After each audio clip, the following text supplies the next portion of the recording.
नमस्कार, पाहूया शहरातील काही ठळक घडामोडी। पिंपरी चिंचवड महानगरपालिका प्रारूप मतदार यादीच्या हरकतीत वाढ। प्रारूप मतदार यादीवर एकूण 1693 हरकती आल्यात, तर या मतदार याद्यांवरील हरकतींचे सूक्ष्म नियोजन करण्याचे आयुक्त श्रावण हर्डीकर यांचे आदेश। नवीन कामगार कायद्यांचा शहरातील अनेक कामगार संघटनांकडून विरोध। या कायद्यांमुळे कामगारांचे भविष्य अंधारमय झाले आहे। यामुळे कर्मचाऱ्यांमध्ये असुरक्षितता कायम असल्याचे कामगार संघटनांनी सांगितले। तर संविधान दिनी देशभर निदर्शनं करण्यात येतील असंही सांगण्यात आलं। शहरात अनेक ठिकाणी होतीये वाहतूक कोंडी। शहरात पीक आवर्समध्ये मोठी वाहतूक कोंडी होत असल्याचं निदर्शनास आलं आहे। तर काही भागात खराब रस्ते आणि अस्ताव्यस्त पार्किंगमुळे वाहन चालकांची कोंडी होत आहे। पालिकेचे कलाकृतीतून स्वच्छतेचे आवाहन।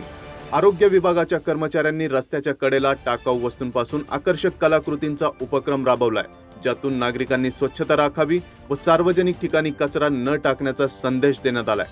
पालिकेच्या सुधारित डीपी प्लॅनबाबत सुनावणी कधी होणार? पालिकेच्या सुधारित डीपी प्लॅन आराखड्यावर तब्बल 49,570 हरकती व सूचना दाखल झाल्यात।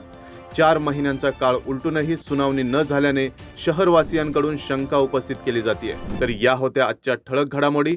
आणखी घडामोडी जाणून घेण्यासाठी पाहत रहा PCMC न्यूज।